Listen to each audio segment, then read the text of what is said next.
यस्या भवद्भक्तजनार्तिहन्तुः पितृत्वमन्येष्वविचार्यतूर्णं स्तम्भेऽवतारस्तमनन्यलभ्यं लक्ष्मीं नृसिंहं शरणं प्रपद्ये।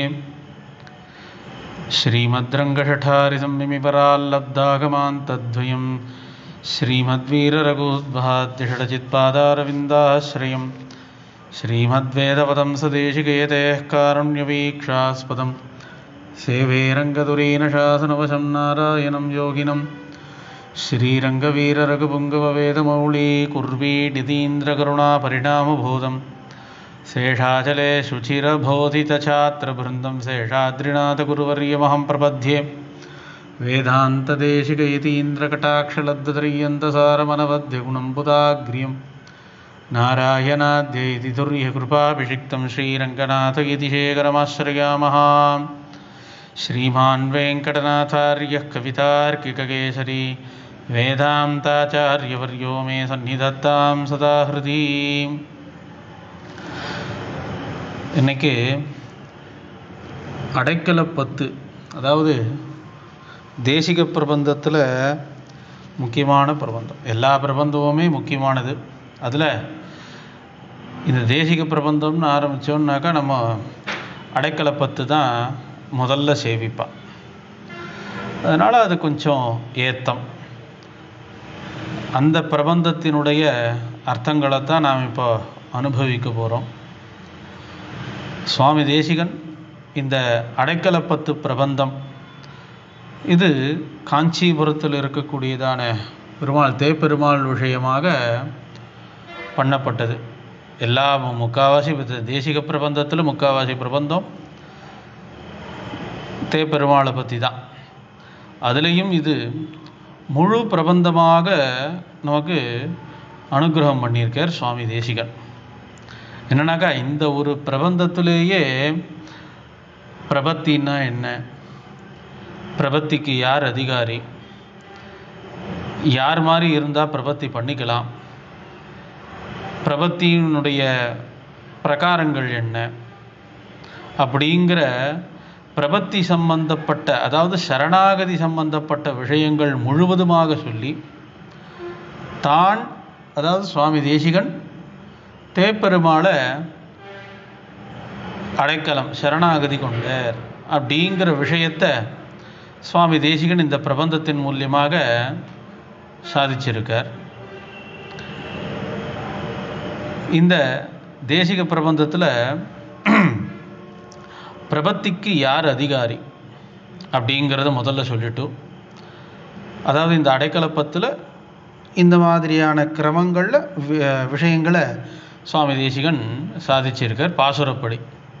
அதாவது முதல்ல பிரபத்திக்கு என்ன அதிகாரம் அப்படிங்கிற விஷயம், பிறகு சரணாகதின்னாக்கா என்ன, அந்த சரணாகதி அடைந்தவர்களை இதுதான் சரணாகதின்னு சொல்கிறத காட்டிலும் அதுக்கு ஒரு எடுத்துக்காட்டு சொல்லி சொன்னாக்கா விஷயம் திருடமாக இருக்கணுன்றதுக்காக காகன், விபீஷணன் முதலியவர்கள்லாம் பெருமாளை எவ்வாறு எந்த விதத்தில் சரணாகதி அடைஞ்சார் அப்படிங்கிறதையும் விளக்கி சொல்லி, பிறகு பிரபத்திக்கு 5 அங்கங்கள் உண்டு, அந்த 5 அங்கங்கள் என்ன அப்படிங்கிறதையும் விளக்கி, பிறகு ஸ்வனிஷ்டை, உக்தி நிஷ்டை, ஆச்சாரிய நிஷ்டை, பாகவத நிஷ்டை அப்படின்ட்டு சரணாகதியில் சில பாகுபாடு, அதாவது ஒரு உண்டு. அந்த மாதிரி இப்படிப்பட்ட பேதங்கள், உக்தி நிஷ்டைனா என்ன, ஆச்சாரிய நிஷ்டைனா என்ன, பாகவத நிஷ்டைனா என்னன்றதை பின்னாடி விஷதமாக சொல்ல போகிறார். இதெல்லாம் சரணாகதிக்கு தேவையான விஷயங்கள். அப்படிப்பட்ட விஷயங்களும் இந்த அடைக்கலப்பத்து பிரபந்தத்தில் வர்றது. பிறகு ஒரு பிரபத்தி பண்ணிட்டா போருமா, என்னக்கா பத்தி முதலாமவத்தில்னு முதல் பாசுரத்திலேயே ஆரம்பித்து பக்தி யோகம், அதாவது பக்தி யோகத்துக்கு முன்னாடி கர்மயோகம், ஞான யோகம், பக்தி யோகம், அதுதான் கிரமம். மோட்சத்தை அடையணும்னு ஆசைப்பட்டோன்னாக்கா அதற்குண்டான உபாயங்களை அனுஷ்டிப்பதுன்றது சுலபமா அப்படிங்கிறத பார்த்தோன்னாக்கா அது சுலபம் கிடையாது, அது ரொம்பவும் கஷ்டம். அப்படிப்பட்ட உபாயங்களெல்லாம் கஷ்டப்பட்டு அனுஷ்டானம் பண்ணி அவர்களுக்குத்தான் மோட்சம் அப்படின்ட்டாக்கா காலப்போக்கில் அந்த மாதிரியான உபாயங்களை அனுஷ்டிக்கிறதுக்கு மனுஷாலாம் வரவே இல்லைன்னாக்கா மோட்சத்துக்கே யாரும் வரமாட்டா. பெருமாளுக்கு ரொம்ப கஷ்டமாக போயிடும். அதனால தான் சுலபமான ஒரு வழியை காண்பிச்சு கொடுத்தால்தான் இவாளும் மோட்சத்துக்கு வருவா. ஏன்னாக்கா யாரும் மோட்சத்துக்கு வரக்கூடாதுன்றது பெருமாளுடைய அபிப்பிராயம் இல்லை. ஏதாவது ஒரு விஷயத்தில் ஏதேனும் சககாரம் பண்ணி ஏதாவது ஒன்றுத்தை பண்ணி நம்மக்கிட்ட வரமாட்டாளான்னு பெருமாள் ஏங்கின்னு இருக்கிறான். அப்படி இருக்கும் பொழுது இந்த ஜீவன் தன்னிடத்தில் வந்து சேர்றதுக்கு எவ்வளவு சுலபமான வழியை காண்பிச்சு கொடுக்க முடியுமோ அப்படி சுலபமான வழியைத்தான் பெருமாள் காண்பிச்சு கொடுப்பார். சாஸ்திரத்தில் சொல்லப்பட்டிருக்கிற பிரகாரம் கர்மயோகம், ஞான யோகம், பக்தி யோகம், அதன் பிறகு மோட்சத்துக்கு உண்டான அருகதை மனசில் தோன்றி அதன் பிறகு 32 பிரம்ம வித்யை பெருமாளுடைய குணங்களை உபாசிக்க சொல்லியிருக்கு. 32னாக்கா 32 பிரம்ம வித்யை. அந்த 32 பிரம்ம வித்தியைகளையும் அனுஷ்டிக்கணுமான்னாக்கா இல்லை. அதில் ஏதாவது ஒரு குணங்கள், ஏதாவது ஒரு குணத்தை பிரதானமாக இட்டு ஒரு வித்தியை அனுஷ்டித்தாலே மோட்சத்துக்கு அருகதை உடையவன். இவ்வாறாக இவைகளெல்லாம் தாண்டி உபாசனம் பண்ணி அதுக்கப்புறம்தான் மோட்சம்னாக்கா இப்போ இருக்கிறவாளுக்கு ரொம்பவும் சிரமம். எப்பொழுதுமே ஒன்று பலனில் ஆசை இருக்கணும். அப்படி பலனில் ஆசை இருந்ததுன்னாக்கா உபாயம் எவ்வளவு கஷ்டமாக இருந்தாலும் அனுஷ்டிக்கிறதுக்கு தயாராக தான் இருப்பாள். ஆனால் உபாயத்தை அனுஷ்டிக்கிறது கஷ்டங்கிறத காட்டிலும் முடியாதுன்றது ஒரு விஷயம் இருக்கும் இல்லையோ. அப்படி பார்க்கும் பொழுது இந்த பிரம்ம வித்தியை அனுஷ்டிக்கிறது, கர்மயோகம், ஞான யோகம், பக்தி யோகம், இவைகள்லாம் சிரமசாத்தியங்கிறது காலப்போக்கில் ஆகுன்ற ரீதியில் பெருமாள் என்ன பண்ணார், சுலபமாக மோட்சத்தை அடையிறதுக்குன்ற வழி இருந்தால்தானே மோட்சத்துக்கு அடையணும் அப்படிங்கிற எண்ணம் எல்லாருக்கும் வரும். அப்படிங்கிறதுக்கோசரம்தான் பிரபத்தி அப்படின்னு ஒரு உபாயத்தை கல்பிச்சார். அந்த பிரபத்திங்கிறது பண்ணிக்கிறது ரொம்ப சுலபம்.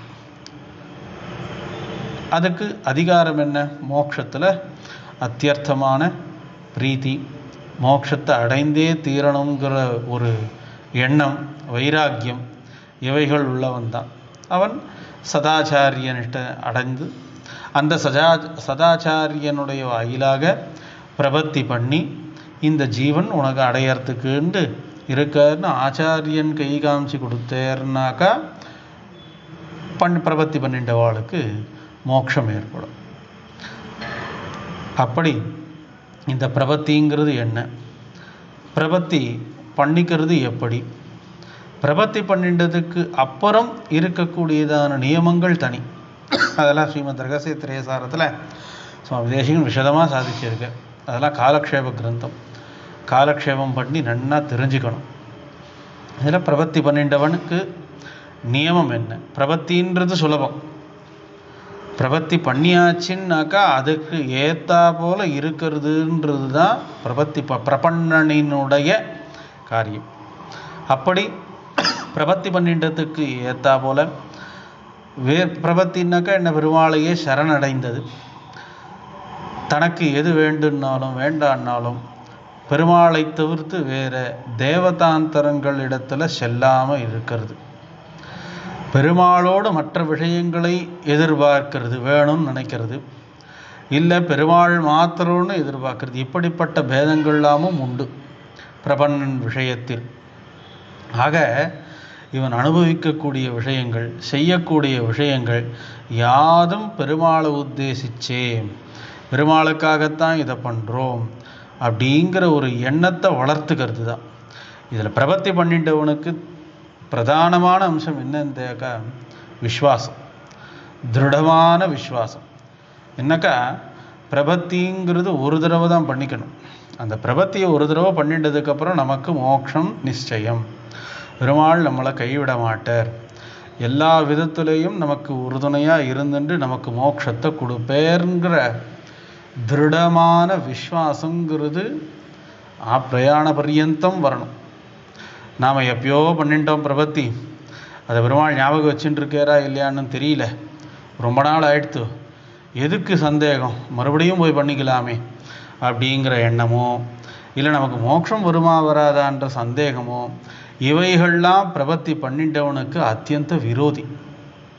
அந்த மாதிரி இருக்கக்கூடாது. திருடமான விஸ்வாசம், பெருமாளிடத்தில் பிரபத்தி பண்ணியாச்சு, நமக்கு மோட்சம் நிச்சயம், பெருமாள் நமக்கு மோட்சத்தை நன்றாக கொடுப்பார் அப்படிங்கிற ஒரு திருடமான விஸ்வாசங்கிறத வளர்த்துக்கிறது தான் பிரபத்தி பண்ணிண்டவனுடைய பிரதானமான காரியம்.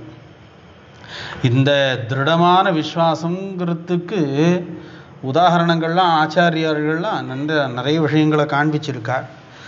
அதற்கு ஒரு விஷயம் மகாபாரதத்தில் சொல்லலாம். என்னன்னாக்கா, மகாபாரத யுத்தம் 18 நாள் நன்னா யுத்தம் கோலாகலமாக நடந்துட்டுருக்கு. யுத்தம் ஆரம்பித்து 4-5 நாள் ஆச்சு. பாண்டவர் பட்சத்துங்களை யாருமே இறக்கலை. கௌரவ பட்சத்தில் பீஷ்மர் சேனாபதியாக இருந்துட்டு யுத்தம் பண்ணிட்டுருக்கார். துரியோதனன் இந்த மாதிரி 4-5 நாள் ஆச்சு, இன்னும் 5-6 நாள் ஆயிடுத்து. பாண்டவ பட்சத்தில் யாருமே இன்னும் இறக்கலையே, ஏன் இது அப்படின்னு யோசித்து பார்க்கும் பொழுது பீஷ்மர்கிட்ட போய், உங்களுக்கு எங்களை தான் பிடிக்கும்னு நினச்சேன், எங்களை காட்டிலும் பாண்டவர்களையும் பிடிக்கிறதுனால யுத்தத்தில் கூட நீங்கள் அவளோட விளையாடின்னு இருக்கேள் அப்படிங்கிற போல் ஒரு ஜாடமாடையாக பீஷ்மர்கிட்ட சொல்லிட்டான். பீஷ்மருக்கு இதனால் ரொம்பவும் வருத்தம். தான் நிச்சயமாக ஒரு ஆத்மார்த்தமாக ஒரு பண்ணக்கூடியவன் விஷயத்தில் ஒரு தவறு சொன்னான்னாக்கா அவனுடைய வருத்தங்கிறது பெரிய அளவு. அந்த மாதிரி தான் பீஷ்மர் உண்மையாகவே சண்டை போட்டுருக்கிறவரால் பார்த்து இந்த மாதிரி சொல்லும் பொழுது அவருக்கு கொஞ்சம் வருத்தம் வந்துடுத்து. அதனால் ஒரு பிரதிஜை பண்ணிட்டார். பீஷ்ம பிரதிஜைன்றது சாதாரணம் இல்லை. அவர் ஒரு பிரதிஜை பண்ணார்னாக்கா அது நிச்சயமாக நடந்தே தீரும். என்ன பிரதிஜை பண்ணார்? துரியோதனா, நாளைய சண்டையில் ஒன்று அர்ஜுனன் இறப்பான், இல்லைனாக்கா நான் இறந்து போவேன். ஒன்று அவன் ஜெயிப்பான், இல்லை நான் இருக்க மாட்டேன். ஒன்று அவர் இருக்க மாட்டேன், இல்லை நான் இருக்க மாட்டேன் அப்படிங்கிற போல ஒரு பிரதிஜை பண்ணிட்டார். துரியோதனன் எதிர்பார்த்தது நடந்து போயிடுச்சு. இதை எதிர்பார்த்து தான் வந்தான், யாராவது ஒருத்தர் போகணுன்ட்டு தான் வந்தான். இந்த மாதிரி பீஷ்மர் பிரதிஜை, இந்த பிரதிஜையை தெரிஞ்சு எல்லாருமே ரொம்பவும் பயந்து போயிட்டான். யாருன்னாக்கா சாதாரண இருக்கும் பயந்தாக்கா சரி, கிருஷ்ணரே பயந்துட்டார். ஏன்னாக்கா பீஷ்ம பிரதிஜை அவ்வளோ பிரசித்தம். அப்படி பீஷ்மர் பிரதிஜை பண்ணதுக்கு அப்புறம் யாருக்கும் தூக்கம் வரல. ஏன்னாக்கா பாண்டவ பட்சத்தில் அர்ஜுனனை வச்சுட்டு தான் எல்லாரும் சண்டை போடுறான். அப்படி அர்ஜுனனை முன்னிறுத்தி போடும்போது அப்போ அவனே இல்லைன்னும் பொழுது இவா பட்சம் ரொம்பவும் வலிமை எழுந்து காணப்படுவாளோ இல்லையோ, என்ன பண்ணுறதுன்னு யாருக்கும் ஒன்றும் புரியல. கிருஷ்ணருக்கே என்ன வழி பண்ணுறதுன்றது தெரியல. யாருக்கும் தூக்கம் வரல. எல்லாம் பயந்துண்டு நடுங்கிண்டு அழுதுண்டு புலம்பிண்டு மற்றவாள்கிட்ட கஷ்டப்பட்டுண்டு அப்படின்னு இருக்கா. இந்த மாதிரி எல்லாம் இருக்கும் பொழுது கிருஷ்ணருக்கு ஒன்று தோணித்து. பீஷ்மர் இந்த மாதிரி பிரதிஜை பண்ணார், அர்ஜுனனை கொல்ல போகிறேன்ட்டு. அதுக்கே நாம் இப்போ கஷ்டப்பட்டுருக்கோம். சம்பந்தப்பட்டவன் எவ்வளோ கஷ்டப்படுவான், அதாவது அர்ஜுனனே எவ்வளோ கஷ்டப்படுவான். பீஷ்மர் இந்த மாதிரி பிரதிஜை பண்ணதில் நாம் நாளைக்கு இந்த மாதிரி இருக்க போகிறோம், இருப்போமா இல்லையான்ற ஒரு இது, அவன் ரொம்ப மனக்குழப்பத்தில் இருப்பானே, ரொம்ப கஷ்டப்பட்டு இருப்பானே, போய் அவனை போய் சாந்தப்படுத்துவோன்ட்டு கிருஷ்ணர் அந்த போர்க்களத்தில் எல்லாரும் கூடாரம் போட்டுன்னு தானே இருப்பா, அவன் இருக்கக்கூடாதான இருப்பிடத்துக்கு போய் அர்ஜுனனை சமாதானப்படுத்தலாம் அப்படின்னு வேக வேகமாக கிருஷ்ணர் வந்தேறான். கிருஷ்ணர் அர்ஜுனன் இருக்கக்கூடியதான இருப்பிடத்திற்கு வந்து பார்த்தார்னாக்கா ரொம்பவும் ஆச்சரியம். எதிர்பார்க்கவே இல்லை. என்னடான்னாக்கா அர்ஜுனன் நன்னா கொரட்டை விட்டு தூங்கின்னு இருக்கான். என்னடா இது, பீஷ்மர் பிரதிஜை பண்ணதை கேட்டு யாரும் தூக்கம் இல்லாமல் சாப்பிடாமல் பசி இல்லாமல் ரொம்பவும் கஷ்டப்பட்டு புலம்பிண்டு இப்படி இருக்கும். இவன் என்னடான்னாக்கா எதை பற்றியும் கவலைப்படாமல் நன்னா கொரட்டை விட்டு தூங்குறானே அப்படின்னு தூங்குறதை பார்த்துட்டு கிருஷ்ணருக்கு ஆச்சரியம். நன்னா எழுப்பினார். அர்ஜுனா அர்ஜுனா எழுப்பி, என்னடா இது, பீஷ்மர் பிரதிஜை பண்ணது என்ன உனக்கு தெரியாதா? பீஷ்மர் பிரதிஜையை நீ கேட்கலையா, தெரியாமல் இருக்கியா, இந்த மாதிரி கொரட்டை விட்டு தூங்கின்னு இருக்கியேன்னு கேட்டதுக்கு, நான் எதுக்கு இதுக்கு கஷ்டப்படணும்? பீஷ்மர் பிரதிஜை பண்ணேர்னாக்கா அதை எப்படி என்ன பண்ணுறதுன்றது நான் ஏன் யோசிக்கணும்? அதை யோசிக்கிறதுக்கு தான் என்னை படைச்சவன் இருக்கானே அப்படின்ற போல கிருஷ்ணர்கிட்ட அர்ஜுனன் பதில் சொல்லுவாராம். அதனால் அப்படி எல்லாத்தையும் பெருமாள் பார்த்து பேர் அப்படிங்கிற ஒரு விஸ்வாசம் அர்ஜுனன் கிட்ட அவ்வளவு தூரம் இருந்ததுனால தான் அந்த பதில் அர்ஜுனன் கிட்ட இருந்து வந்தது.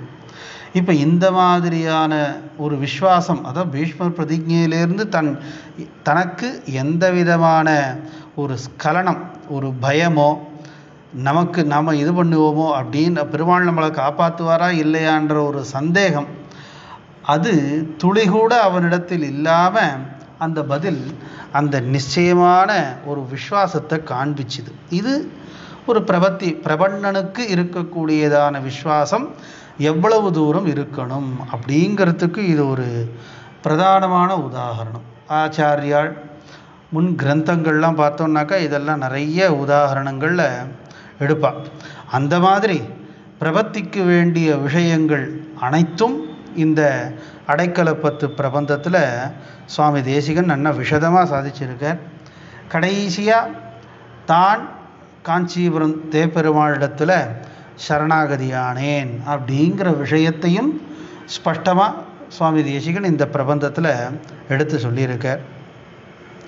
அதில் இந்த பிரபந்தத்தில் பத்தி முதலாமவத்தில் பதி எனக்கு கூடாமல் எத்திசையமுடன்னோடி இழைத்து விழுங் காகம்போல் முக்தி தரு நகரேழில் முக்கியமாம் கச்சிதனில் அத்திகிரி அருளாளர்க்கு அடைக்கலம் நான் புகுந்தேனே அப்படின்னு ஆரம்பித்து ஒரு 10-11 பாசுரங்கள் அடங்கியதான இந்த அடைக்கலப்பத்து.